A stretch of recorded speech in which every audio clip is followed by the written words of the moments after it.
Now, the word for the day, at least for this segment, is going to be ridiculous. All right. The Fat Boys, which is the heavyweight, are going to have on young Robert Montgomery Parker, who on a podcast said that the Lions' window of opportunity to go to the Super Bowl has closed after 2 years. Now, he says it's because their schedule is so tough. He said because they lost both their coordinators. I think those are two reasons he gave. Now, here's what I say. First of all, talent wins. Always. I'd rather have St. Brown out there, Penei Sewell.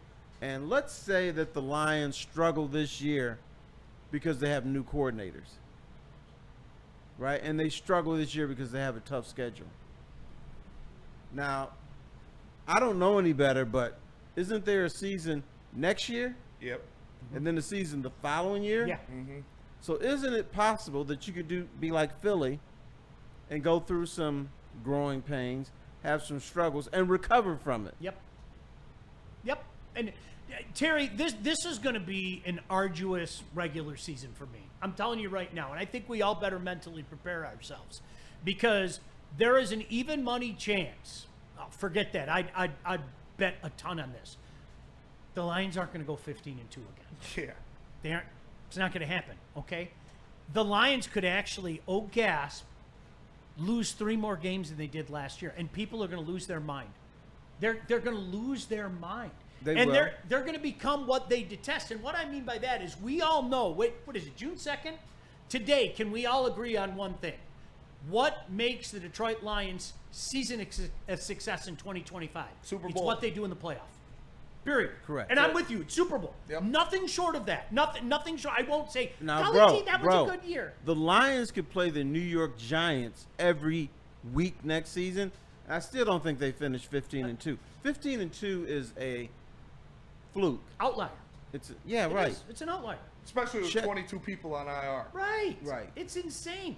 And so we better get used to that because people are going to be jumping off the bridge with every loss, and there are going to be more losses, and you are going to hear this.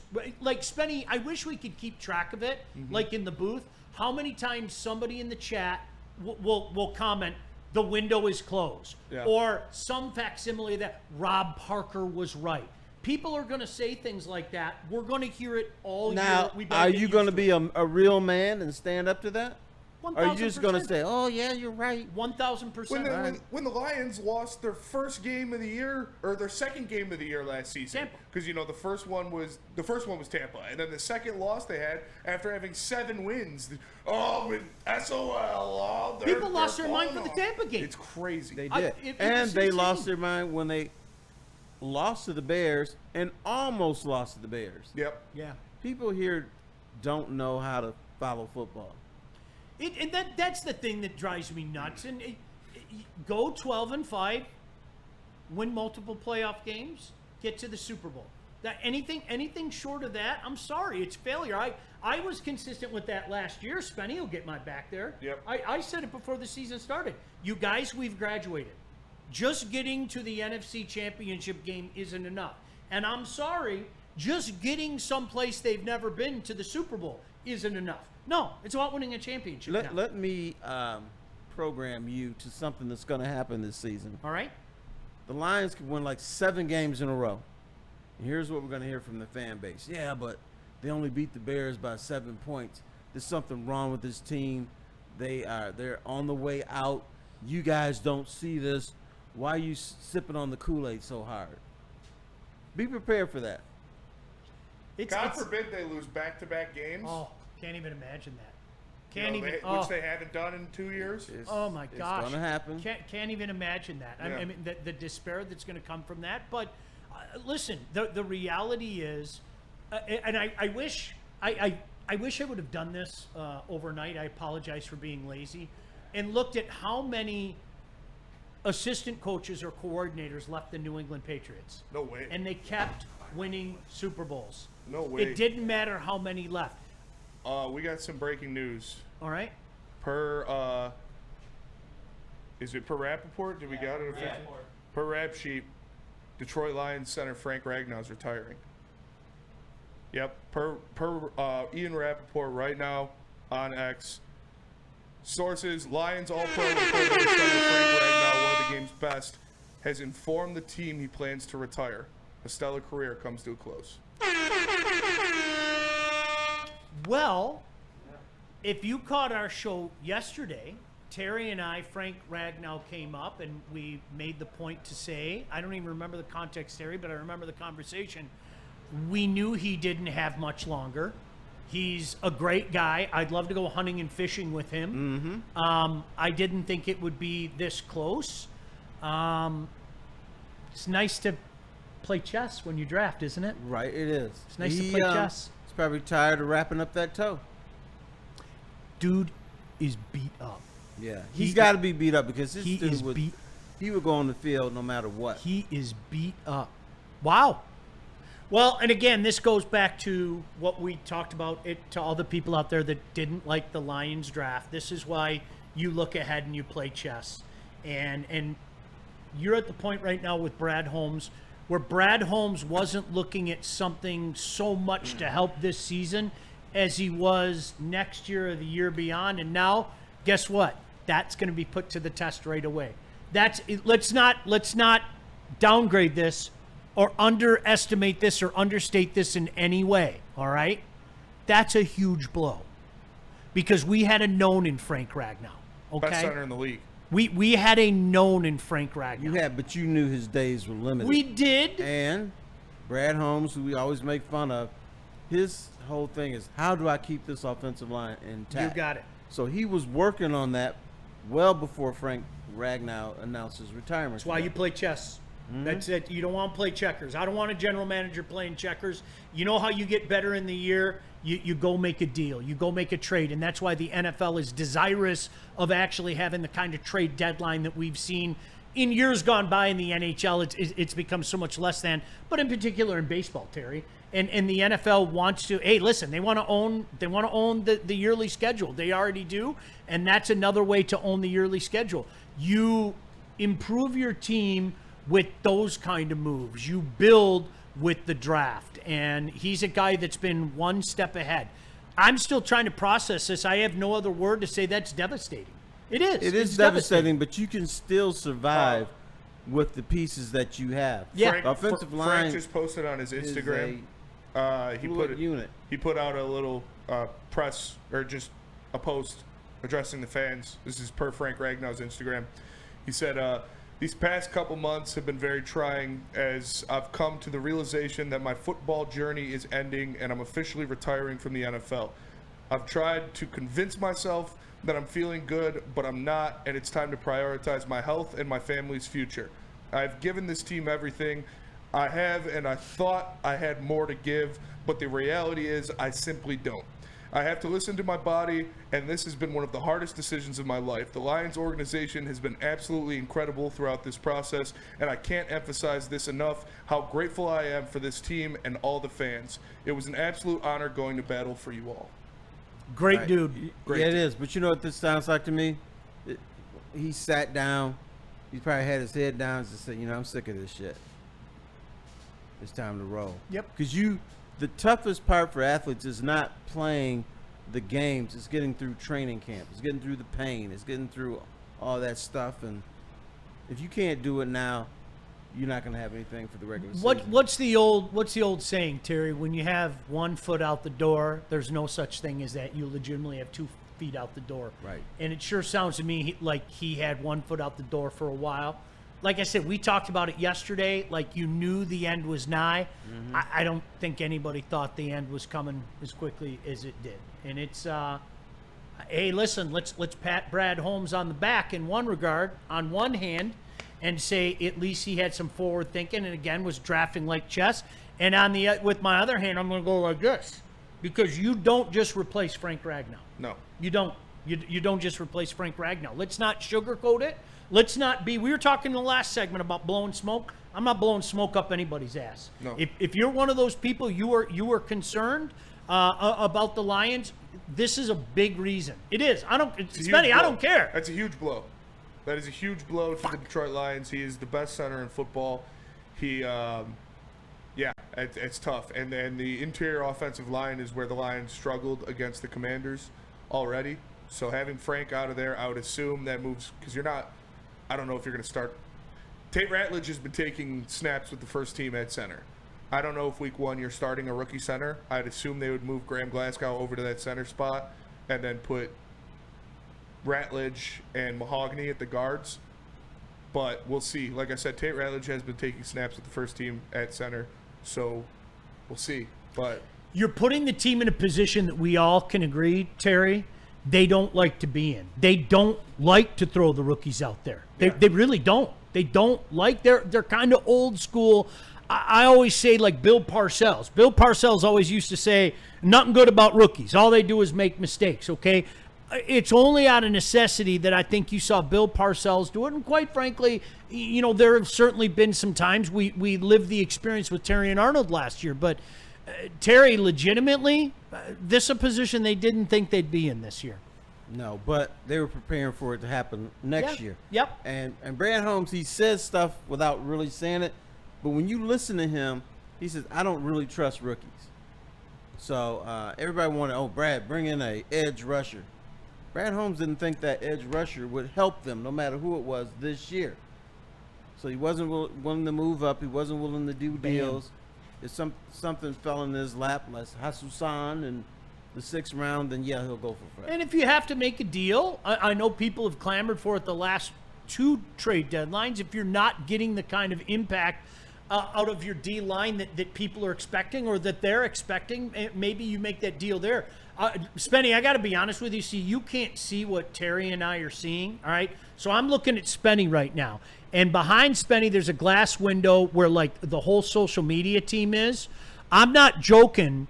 Like, 10 seconds before Spenny made that announcement, the whole crew came down. It was like a funeral procession. And I was like, uh-oh. Did you notice that? Seriously. Yeah, everybody walked in.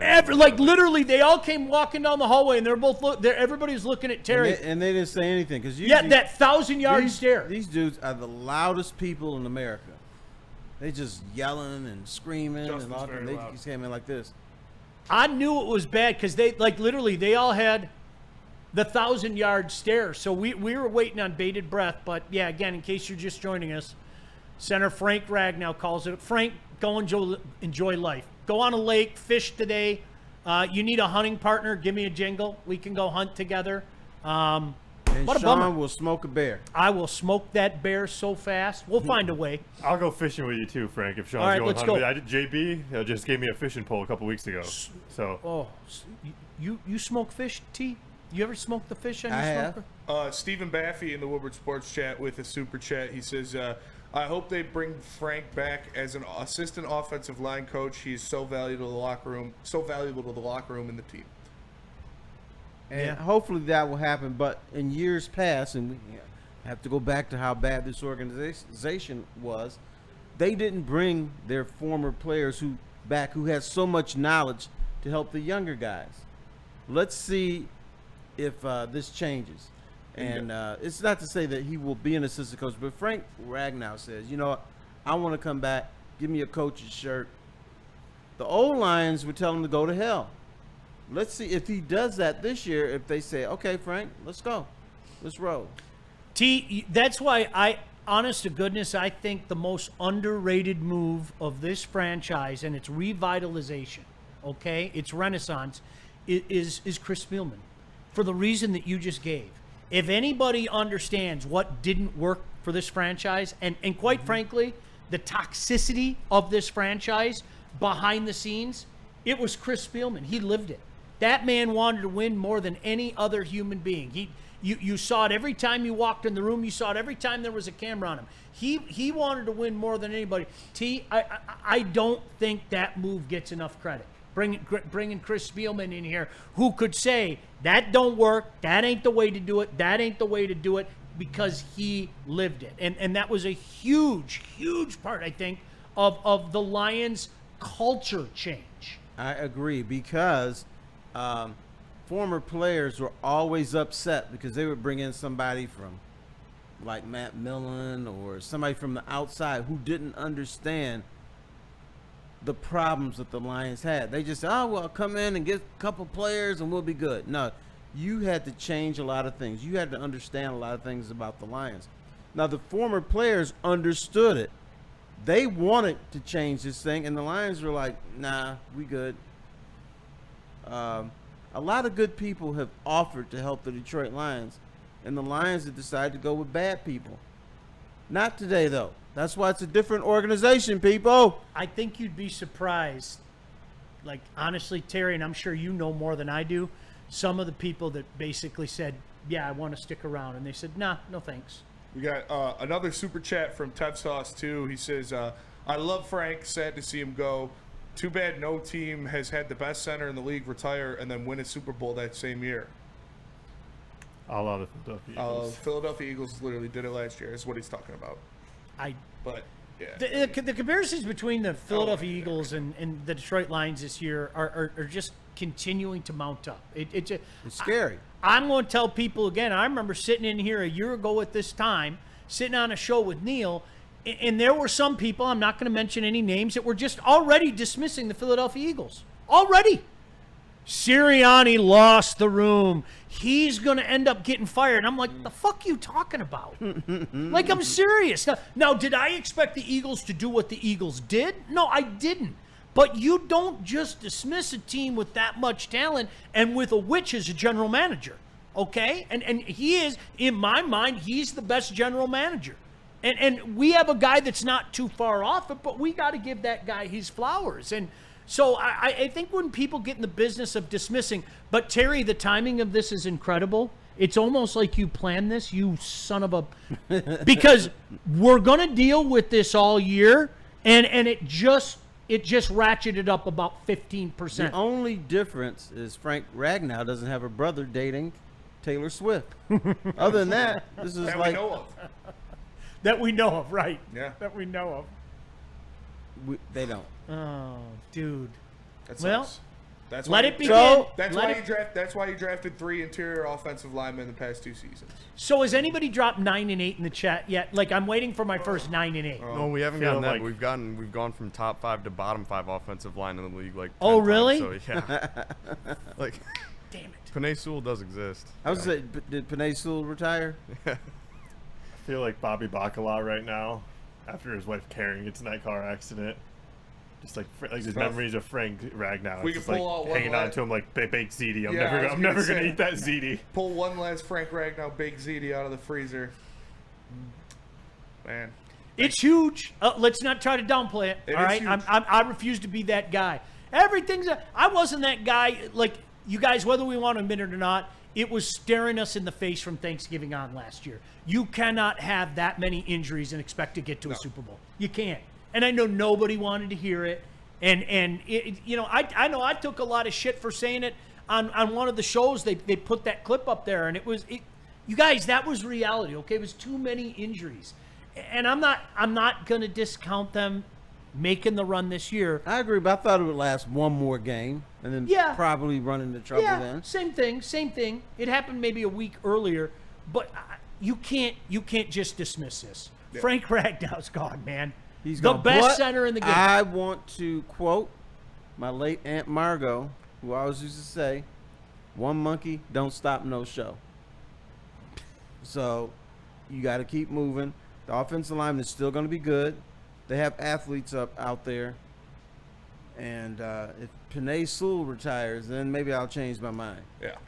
I think people make too much about the coordinators. I'll say it till I'm blue in the face. We saw it with those great Cowboy teams. It was over when Juan Step left. It was, their D coordinator. It was over when their O coordinator left. All those guys that left Belichick's staff. I'm sorry, talent still wins in the National Football League.